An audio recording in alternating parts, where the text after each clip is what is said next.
Saludos amigos, una vez más llegamos hasta sus hogares en ocasión de presentarles el programa El Pueblo Cuestiona. Un saludo afectuoso a todos los dominicanos de aquí del exterior. Hoy tenemos la segunda parte de aquel programa histórico que hicimos con el licenciado Atoy de Cano, hablando sobre el Partido Revolucionario Dominicano, PRD, por ser una de las grandes figuras, diríamos, de todos los tiempos del partido del Hacho. En aquella oportunidad, con el licenciado Atoy de Cano, la primera parte elegía, cuando el PRD o cuando don Juan Bosch eligió a su compañero de boleta para las elecciones del año 1960. ¿Qué pasó con Buenaventura Sánchez Pérez? En ese momento consiguió elegir.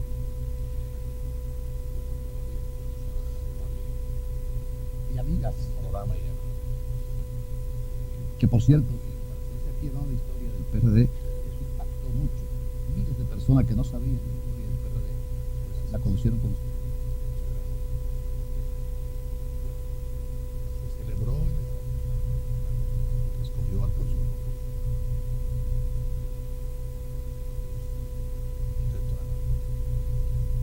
Tiene una sala de Se van a larga, se van a larga. No, no, Venezuela. Bien. Y por supuesto, ahí fue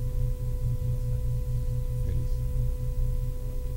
Quedó exilado por su importancia, hubo particulares en los desempates, las democráticas, el exilio, y hubo papel de adquisición de aviones para camionetas, Ramírez Alcántara, de la Maguana, cuando regresó al país, había jugado el papel en Venezuela, en dos grandes patriotas de la licencia, comenzaron prácticamente con la revolución de Costa Rica. En el caso de Ramírez Alcántara formó su partido San Juan de la Maguana. Por eso la sociología política, los sociólogos políticos, a veces miran ese hecho histórico que tiene San Juan, que no obstante la fuerza política del PRD de ese momento, sin embargo ganó la Alianza Alcántara de San Juan de la Maguana, como también el hecho de Papalibón y los hijos de Palmasola, la fuerza que acudieron señores, básicamente que finalmente fueron disuadidas de mala forma los sectores políticos y militares del país, lo que constituyó una página oscura realmente de la historia política. Y donde murió a llegar Rodríguez Reyes, que iba a ser el secretario de Estado de la Fuerza Armada de José Juan Bosch. Fue herido Camaño. Ahí fue herido el coronel Camaño, que comandaba los cascos blancos, cascos azules, estaban en la fortaleza Osama, que trasladaron a esa zona, donde fue herido y finalmente se actuó. Pero bien, yo recuerdo que mi padre, que había trabajado en el Parlamento Nacional de Organización, que también había fundado el partido de la Resistencia Caminera, era delegado. Entonces,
tierra.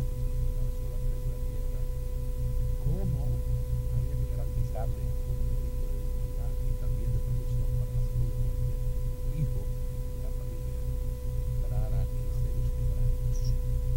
Y la célebre llamada de Juan Bosch desde las tres calientes, que eran las tres comidas que yo tenía que ayudar a hacer así, no necesariamente la elaboración de y al mismo tiempo el manejo macropolítico de la situación, porque Bosch, desde un acto que se celebró en la Casa Nacional del Partido situada en el Conde 13, frente al Parque Colón, se produjo la persecución en las calles de un Calié. Ese Calié se refugió en el local del partido de Juan Bosch ahí. Entonces Juan Bosch finalmente protegió al Calié y lo entregó a la Policía Nacional con garantías y explicó que el problema no era el trujillismo.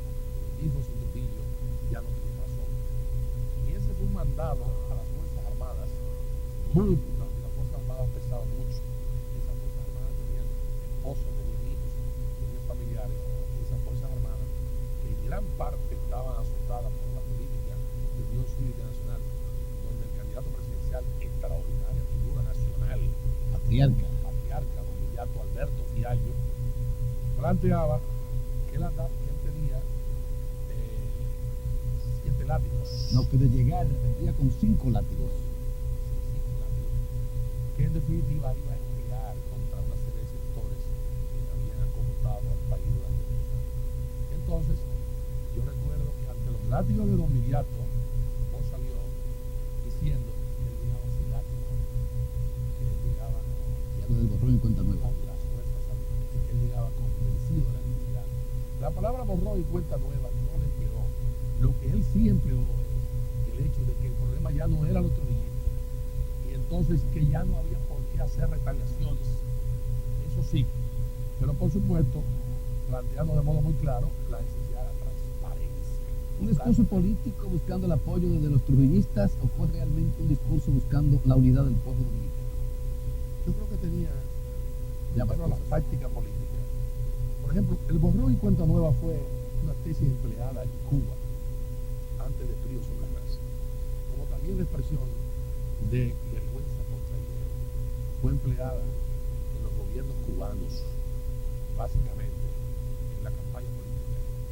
Es decir, que en eso el profesor Juan Bosch realmente lo que hizo fue que copió pero aplicó a la política dominicana, como también la experiencia del ultraizquierdismo como enfermedad infantil del comunismo, la experiencia cubana y los actos de terrorismo individual fueron en gran parte sancionados por Juan Bosch. Cuando Juan Bosch critica en un momento determinado al movimiento popular dominicano a raíz del tema de las garrapatas y demás, y de las acciones que se hacían con militares y con civiles en aras de conquistar el proceso revolucionario y el poder, Juan Bosch también censuró ese tipo de cosas. Probablemente no fue el momento más apropiado porque Balaguer aprovechó para reprimir, pero en honor a la verdad, Bosch en eso, como también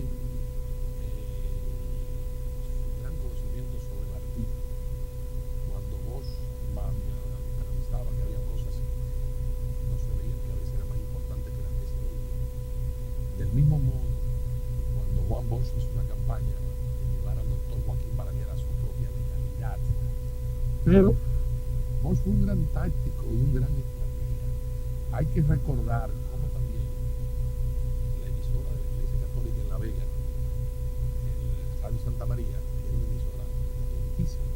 Yo soy cotizano y en Cotuí tenía una audiencia extraordinaria en Santo Rosario y todo. Como la emisora de La Vega, en gran parte, no obstante el hecho de que Bosch era vegano,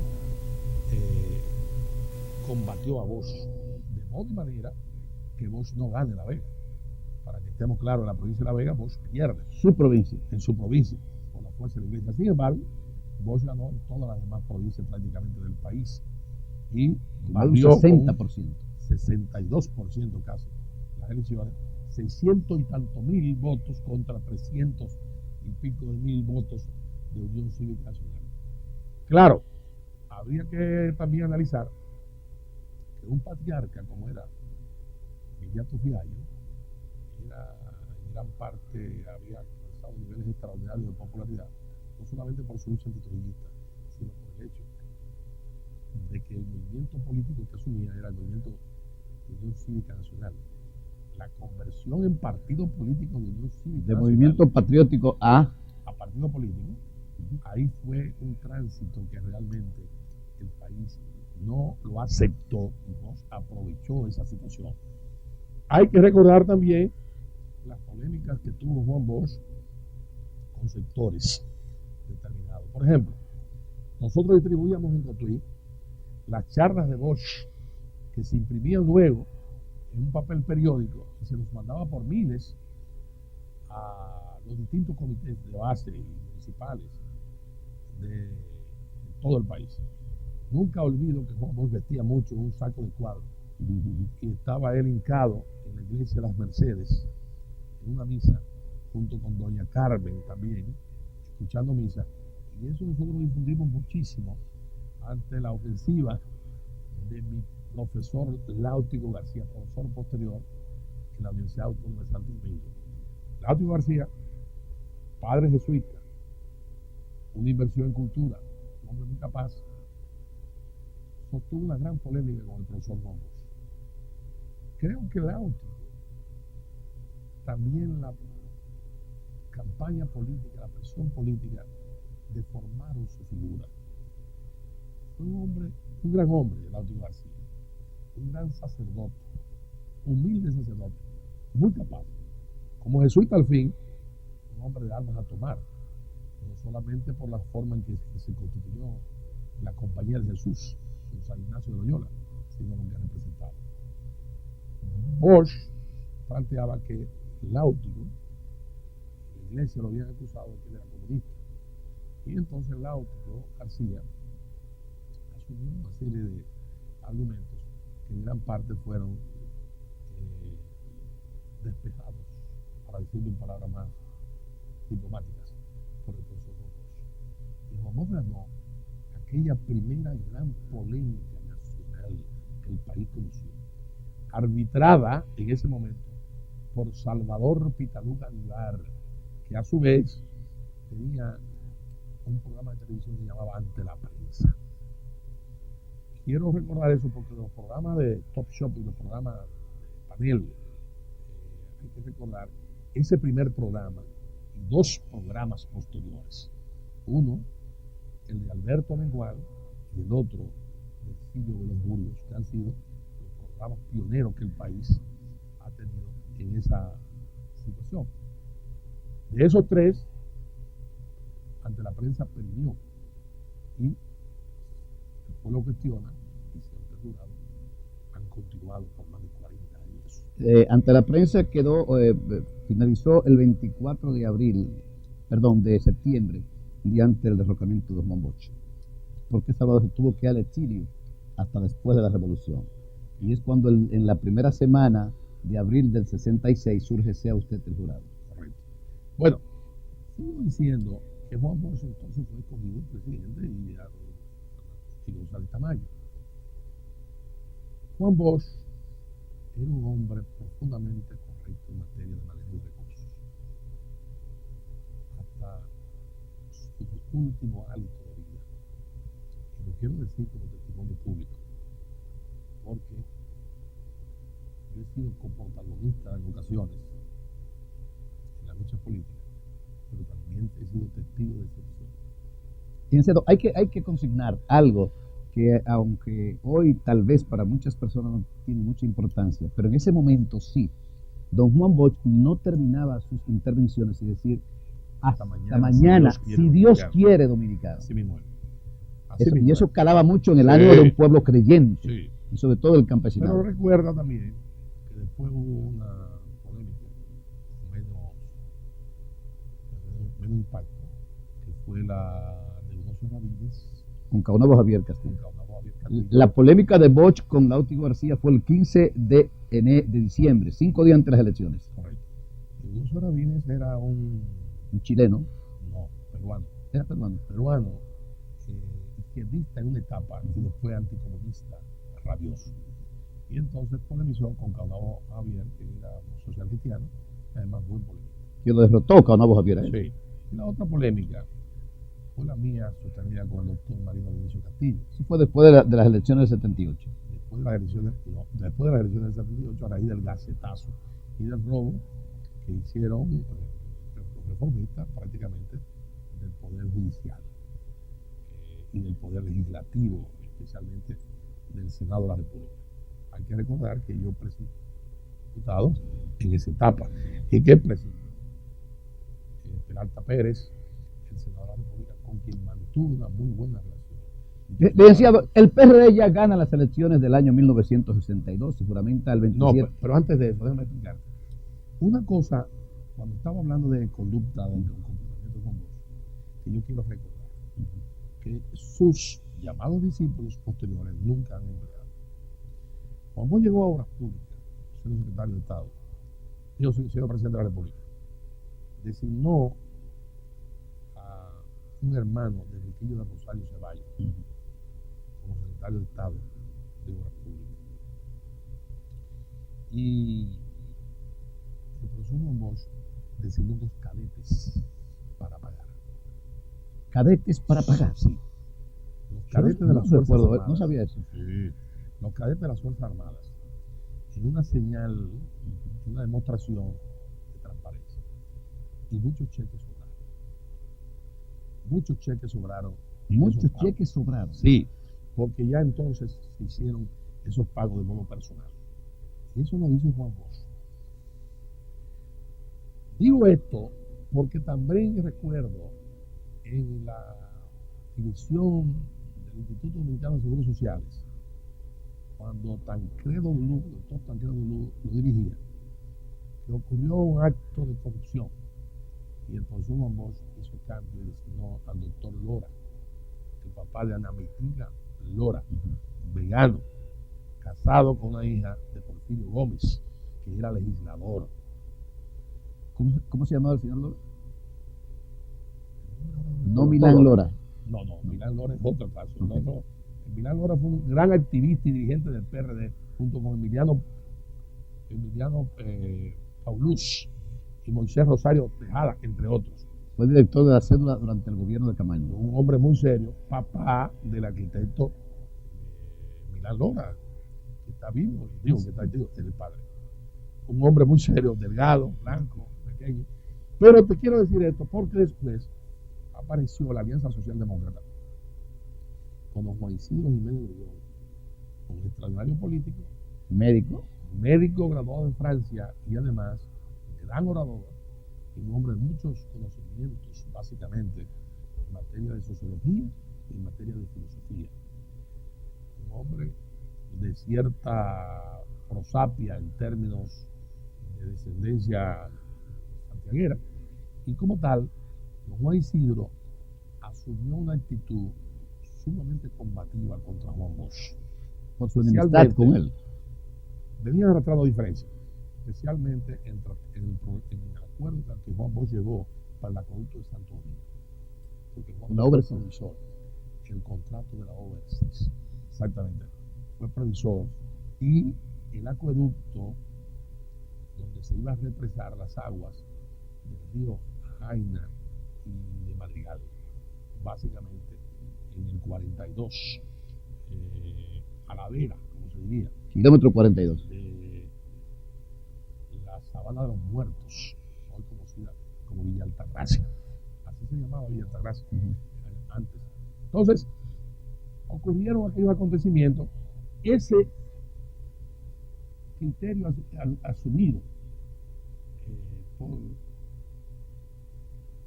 don Juan Isidro Murio fue uno de los empleados por aquellos que, como Fernández Spencer, que en paz descanse, fueron los que escribieron el libro blanco de las Fuerzas Armadas, en donde se señaló lo de la corrupción del contrato de la obra. Yo recuerdo que los tubos de ese acueducto fueron incluso distribuidos en todo el recorrido y estaba bastante avanzado. Y recuerdo también las escuelas de formación laboral acelerada que Juan Bosch contrató en España, que son las escuelas que vinieron amplificar lo que la Escuela Nacional de Artes y Oficios, la ENAO, estuvo haciendo, pero en un sector bastante limitado.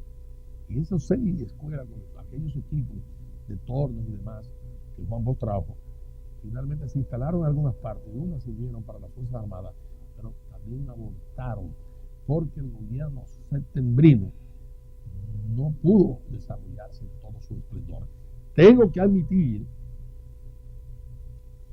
que a raíz de eso, puertorriqueños ilustres como Teodoro Moscoso, entre otros, eran los designados por el presidente de los Estados Unidos, John F. Kennedy, como jefes de la Alianza para el Progreso.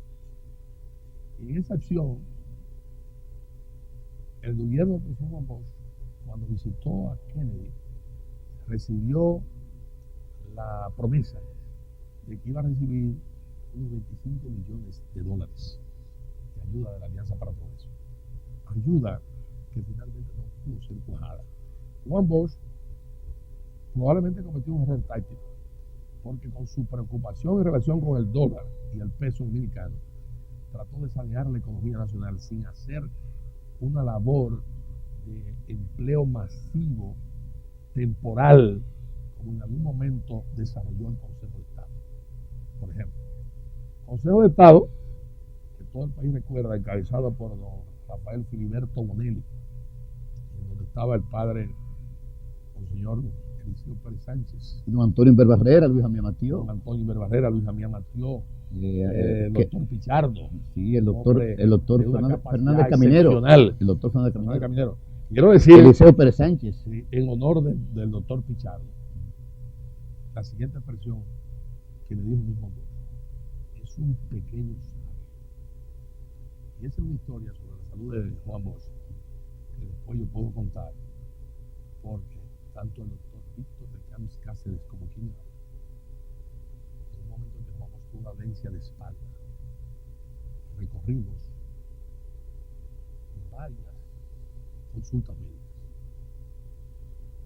Y tengo que señalar al doctor Gonzalo Caraguat, que fue un factor muy importante luego. Pero el profesor Juan Bosch lo llevamos y le hicimos todos los análisis posibles. Sentí un gran dolor en la espalda. Hasta el doctor Nicolás Pichardo, lo llevamos al doctor Nicolás Pichardo, que él quiso ir. El doctor Nicolás Pichardo le dijo: mira, Juan, tu familia ha sufrido de los dientes. Padre, tú que eres fumador, tú te has secado los dientes. Entonces se chequeó los dientes y tenía unas infecciones en la cabeza de los dientes. El doctor Gonzalo Caraguat fue quien le hizo. Y eso le provocaba el dolor en la espalda. Y eso le provocaba el dolor de espalda. Para que usted vea.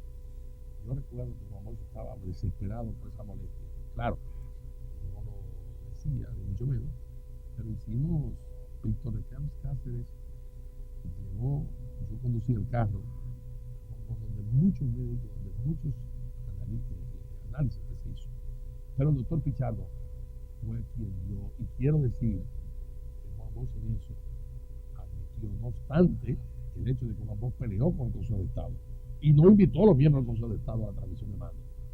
Ese es un hecho que pasa muchas veces desapercibido. No lo invitó.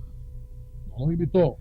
Y además se juramentó en traje blanco, sin el frac, que finalmente Trujillo lo hacía, y que el doctor Joaquín Balaguer también lo hacía, y que otros también que ocuparon la presidencia lo hacían. Entonces Juan Bosch no invitó, tuvo de contrario prácticamente a esos señores, figuras destacadas de la política nacional. Y yo recuerdo que cuando Juan Bosch lo derrocan, la nave, el barco que lo lleva a Guadalupe, iba en ese barco Antonio Inverbarrera y Luis Jamía. No recuerdo, pero Antonio Inverbarrera sí. Y el otro que iba era el coronel Camaño, en términos militares.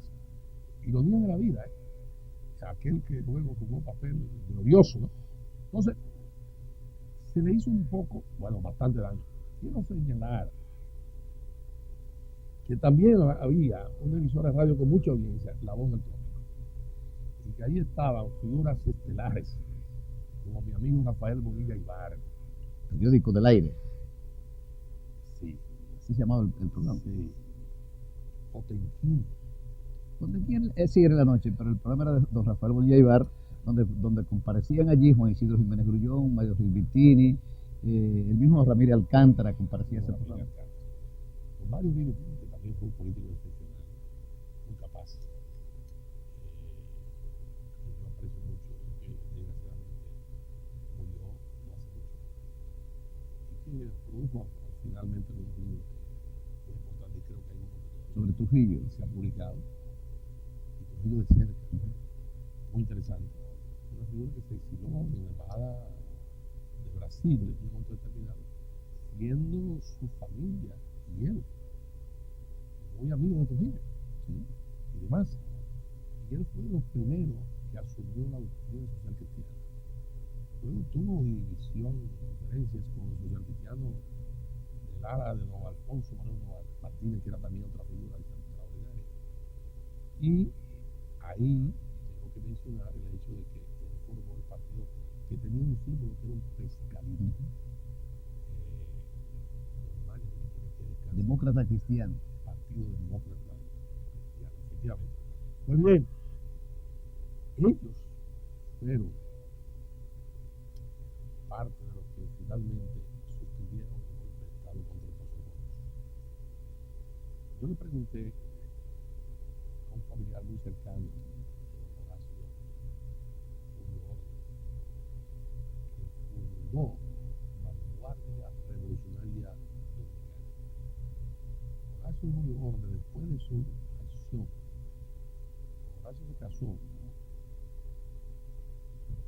con una hija de don Juancito Rodríguez Pucho. Don Juancito Rodríguez no ha sido bien reconocido todavía en el país.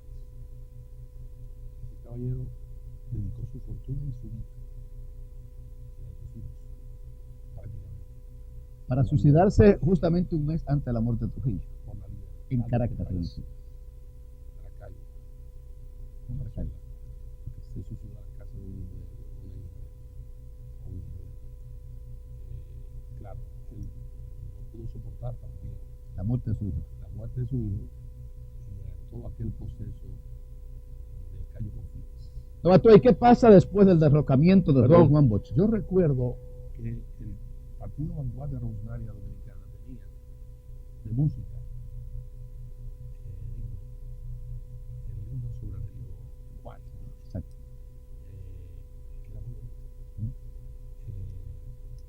Y Horacio tenía una gran voz. Una gran voz. Maricusa Orden, su hermana, Emilio Orden, sus hermanos, también figuras extraordinarias que jugaron papeles muy importantes. Jugó un papel muy importante en la lucha antitrujillista. Se produjo un incidente en el gobierno de Juan Bosch que tú también olvidas. Vamos a ver. Que fue un desafío de del hermano de Diego Borda, que era la sazón. Manolo. De Diego Borda, Okay. el hermano era Manolo. Okay. Diego Borda, que era la sazón secretario de Industria y Comercio del gobierno de Juan Bosch. Al parecer, esa fue una de las razones por las que se produjo un rompimiento entre Horacio Ordes y Juan Bosch. Y entonces, en el Vesubio, si mal no recuerdo. Sí, recuerdo ese Sí, recuerdo. Se produjo un desafío de Diego Borda, que era un hombre alto, fuerte y demás, pero Horacio, que era un combatiente y demás, andaba con su familia, que tuvo la templanza de no aceptar la provocación. Después hubo un desafío público de duelo y demás, en la que participó también don Emilio Orden, que era el dueño y director posterior. Pero pasó algo en el gobierno de don Juan Bosch, que hay que decirlo porque la historia se escribe así. Y fue cuando el general Belisario Peguero Guerrero, pues en cierta medida asaltó a Reintel. Allí se hirió a Horacio Álvarez, que como usted recordará, era el presidente de la Pepsi Cola. Horacio Álvarez, el dueño de la Pepsi-Cola. De la Pepsi-Cola. Y a otras hombre muy personas, trabajador. y a otras personas más. Embrión primero del empresariado nacional, Claro. dueño de la Pepsi-Cola y un hombre de idea bastante conservadora. Eso fue, tengo entendido que en abril del 63. Sí, pero yo no recuerdo que siguió. Yo sí recuerdo. Sí, aparece en la prensa de la época. Sí. Que bueno, Luis Lember Peguero, que era Procurador General de la República a la sazón. Lo recuerdo perfectamente. Con su sombrero grande. Alto, con su sombrero. Y un revólver por fuera. Exactamente. Ocupó Reintel en un momento determinado. Era de Pipe Bonilla. Hicieron preso a Rafael Bonilla Aybar ahí. Y ahí hicieron preso a Rafael Bonilla Aybar. Ese día hirieron a Horacio Julio. Rafael Bonilla Aybar tenía un periódico que se lanzaba en la calle El Conde, que luego fue destruido por las lesiones populares que se ejercitaron. Y Rafael Bonilla Aybar fue detenido, lo que constituyó un elemento que fue sumamente denunciado y protestado. Yo no recuerdo lo de la herida de don Horacio. Sí, en abril de 63. Muy bien, perfectamente. Entonces, posteriormente, hay que recordar la participación en la revolución muy militante de una figura que yo quiero mucho, Freddy Vera Goico. Don Freddy. Freddy Vera Goico, usted sabe paso, vive repetidamente señalando que él no ha sido ni es político. Es como si yo casi negara que haya sido político. Porque Freddy Vera Goico fue exilado anteriormente, siendo sobrino del cardenal Monseñor Octavio Vera. Exacto. Freddy Vera Goico estuvo en el exilio junto con Chito Enríquez en Colombia. Y yo tengo testimonio de eso. Freddy Vera Goico y su hermano, también el psiquiatra, que le acompañó en esa acción. Freddy Vera Goico en la revolución jugó un papel muy importante y salió en Radio Televisión Dominicana, estilo Pancho Villa. Fue de los primeros en llegar con una escopeta. Sí, al canal. Pancho Villa en una acción muy firme, en gran parte de protesta. Una rista de cartucho. Sí, exactamente, tipo Pancho Villa y demás. Y entonces se produjo una acción persecutora contra Rafael Bonilla Aybar, que finalmente se refugió en el Hotel Embajador. En el Hotel Embajador. Ya estamos hablando de la revolución, estamos hablando del día 29 de abril. Ya habían empezado a llegar al Hotel Embajador las fuerzas norteamericanas. Y por supuesto el portaaviones Boxer fue el que de un modo u otro acogió una cantidad de señores, entre ellos muchos dominicanos, o algunos dominicanos, que se refugiaron ahí y eran trasladados en helicópteros al portaaviones Boxer, sobre la base del argumento de la intervención norteamericana cuando fue embajador William Tapley Bennett, de que el señor Benoit, jefe de la Junta Militar, había llamado, Pedro Bartolomé Benoit. el coronel Pedro Bartolomé Benoit había llamado a la intervención norteamericana. Sí, pero ¿qué pasó después del derrocamiento de Bosch hasta que estalla la revolución? El PRD desbandado. Mire, esa etapa la conozco sin mucho. Sin local. No, esa etapa la conozco mucho. Hay que hablar de que el artífice en gran parte de la conspiración, uno de ellos fue Molina Ureña, que en su finquita se hacían muchas acciones conspirativas porque mi padre iba. Nosotros tenemos que reconocerle a José Francisco Peña Gómez la acción pública a través, y también conspirativa, a través de Tribuna Democrática. José Francisco Peña Gómez celebró una serie de reuniones conspirativas en las que jugó un papel vital el coronel Hernando Ramírez y también Mario Peña Taveras. Quiero decir que no fueron uno ni dos los mítines contra el gobierno del triunvirato, que terminó siendo triunvirato, manejado por el doctor Donald Joseph Henry Cabral, después que don Emilio de los Santos renunciara como consecuencia de los asesinatos que se produjeron contra Manuel Aurelio Tavares Justo y quienes les acompañaban. De eso, Emilio Cordero Michel puede dar testimonio porque era uno de los que acompañó a Manolo y pudo salvar la vida porque cogió por otra ruta.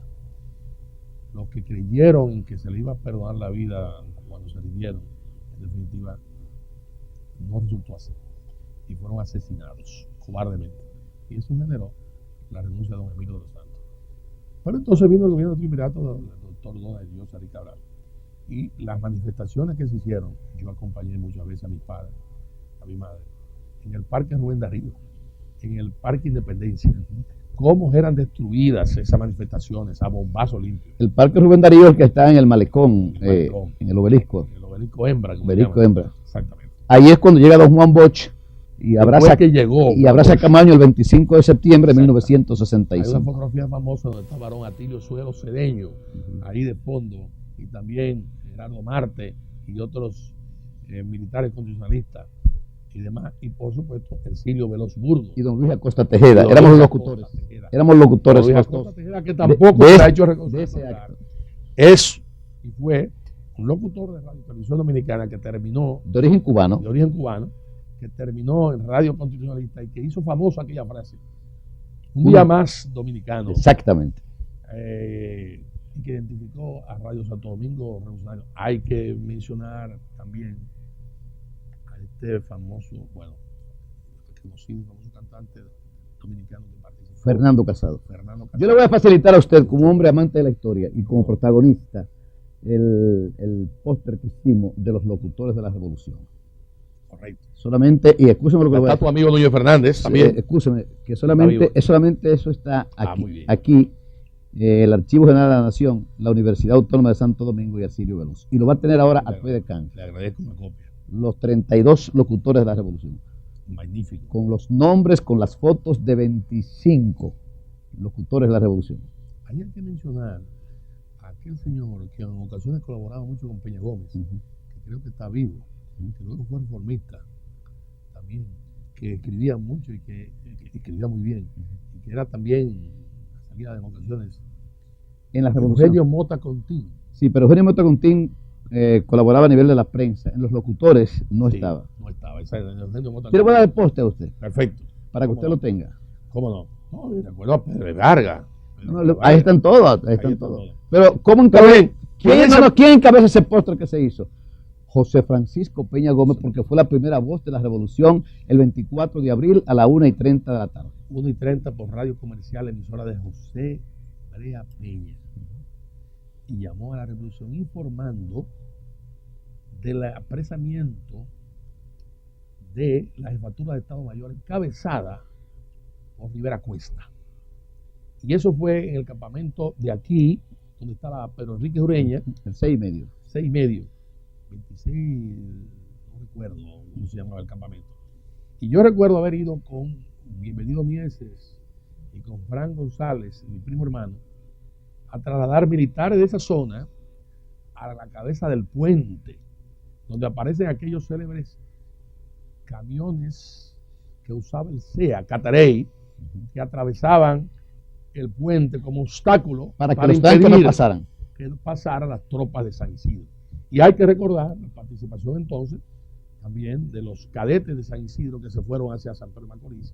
Y el hecho de que cuando cruzaron los tanques, finalmente el pueblo, en gran parte encabezado por el pueblo en armas, con molotov y con lo que fuere, con bombas de mano, y el coronel Camaño y Montes Arache y una playa de héroes que participaron, hicieron retroceder y tomaron esos tanques a la fuerza de San Isidro, que fue la razón de auxilio por la que finalmente desembarcaron. La historia se escribe con hechos más que con palabras. El 25 de abril de 1965 va a Radio Santo Domingo Televisión Camaño, y cuando José Antonio Núñez Fernández lo va a presentar, le dice: ¿cómo lo presento? Como el coronel Francisco Alberto Camaño. Y él dijo: no, coronel full Francisco Alberto Camaño de Ño. Fue cuando se estaba lanzando un volante al aire de que las tropas de San Isidro iban a tomar a la ciudad. Y Camaño ha dicho, pueblo, no te lleve de eso, la ciudad no se toman por el aire, sino con tanque, con fusiles, que vengan, que no van a pasar de la José Martí. Y así fue. No pasaron de la José Martí. Sí. Cuando Morillo López, mi gran amigo, detiene a José Francisco Peña Gómez. En el canal, en el emisor oficial. En la emisora oficial. Eso fue el 24 de la tarde. Efectivamente. Hay que recordar también que era jefe de la policía Belisario Peguero. Belisario Peguero. No, Despradel. Belisario quiso volver después. Era jefe en ese momento. Pero cuando estalla la revolución, era Belisario Peguero. No, Belisario, no. Sí. Despradel. No. Bueno, vamos a ver ahí. Estalla la revolución, era Belisario Peguero. Y Belisario Peguero fue sumamente ágil, porque primero se identifica y neutraliza a San Isidro. No, neutraliza la acción Okay. y posteriormente termina identificándose. Quiero decir que Belisario Peguero era muy amigo de José Francisco Peña Gómez, entre otras cosas. Y aunque metió preso Peña Gómez, le daba un tratamiento de conciencia. Ahí es cuando se produce que cuando llevan a Peña Gómez y al grupo de locutores, donde Belisario Pegueros, que vivía frente a donde vive a don Antonio Inver Barrera, Belisario le ha dicho a Peña Gómez, oye Moreno, yo quiero ser jefe de la policía. Y Peña le ha dicho, general, espere que llegue el profesor. Exactamente. También tengo que decir de el bombardeo, donde jugó un papel importante Rivera Caminero, que en principio tenía ciertas simpatías y luego cambió, y el bombardeo desde la Marina. Ahí murió Un diputado. de ese bombardeo, un diputado de Santiago, que permaneció muerto en la calle cerca de la 30 de marzo durante bastante tiempo. También murió la mamá de Suani Mateo y de Rodel Mateo, en paz descanse Rodel Mateo, porque uno de los obuses o de las granadas que disparaban los barcos cayó el doctor Valle en la casa y la mató. Hay que recordar también que el doctor Molina Moreña, que fue una figura clave en el proceso de conspiración, entonces se exilió. Y hay que también hablar, en un momento determinado, del exilio efímero, pero breve, tanto de Peña Gómez como de Camaño y demás. Claudio Camaño lo narra muy bien en su libro. Y cómo luego sale Camaño. Sale de la embajada para el pueblo. De la embajada en gran parte molesto por la acción y la conducta del embajador norteamericano. El comportamiento. Y cómo ofrendaron su vida y jugaron un papel muy importante. Y la frialdad con que se manejó también Montes Arache.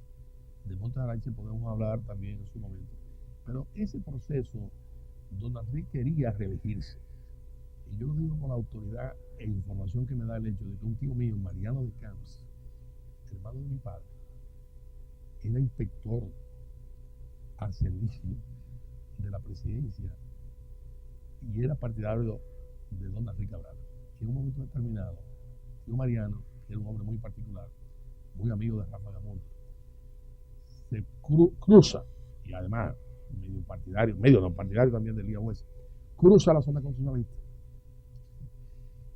Mi padre, que era de los que coordinaba la acción del comando de diputados desde el hotel comercial, mi padre no lo sabía, y prácticamente la patadera y un grupo el 14 de junio para ejecutar a ese tío. Esto que estoy diciendo lo estoy diciendo por primera vez. Patadera ni siquiera lo sabe que era tío de uno, ni mucho menos, ¿no? Pero lo asume la responsabilidad Rafa Gamundi. Y ese tío mío estaba en campaña reeleccionista para don Enrique Cabral, que iba a preparar un proceso electoral, por supuesto que fraudulento, efectivamente. Entonces, en esa dirección, yo quiero resaltar la acción de José Francisco Peña Gómez, del coronel Hernando Ramírez, del capitán Mario Peña Tavera. Ahí se destacaron generales, se destacaron... Licenciado, apenas hemos comenzado con este ciclo histórico y con esta participación suya. Estamos todavía en la revolución, todavía falta mucho PRD por hablar y por decir. hasta que llega al gobierno en 1978. Vamos a dejarlo aquí en la revolución, porque usted no habló... 1966. Sí, pero después del gobierno de Héctor García vuelve en el gobierno del 78. Sí. El 78. Y olvidó decir usted que también uno de los cerebros, o diríamos el principal cerebro militar, lo fue el coronel Fernández Domínguez. No, él fue la figura primera de esa conspiración. Lo que pasa es que estaba en el exilio. Y delegó Hernando Ramírez. Su muerte en gran parte fue para reivindicar el hecho de que estaba fuera. 19 de mayo de 1965. Quedamos en la muerte. Quedamos en la muerte ahí. Y Arlete Fernández, su viuda, que ha auspiciado una fundación. Una fundación que además es muy claro el papel que jugó. Y ahí podemos hablar de muchas otras cosas. Entre ellas, la candidatura de don Rafael Herrera. Posteriormente, que Peña Gómez, Antonio Guzmán, quien habla, fue a la casa de don Rafael Herrera. Quedamos en la candidatura de Rafael Herrera, director del Listín Diario, a la presidencia de la República. Amigos telespectadores, acaban de escuchar un programa más de este ciclo de entrevistas, El Pueblo Cristiano en la Historia, con Alfredo Alcanza, hablando de esos episodios históricos del PRD desde su llegada del 5 de julio de 1961 hasta que llega al gobierno en 1978 y después otro gobierno. Ercilio Veloz estuvo con ustedes.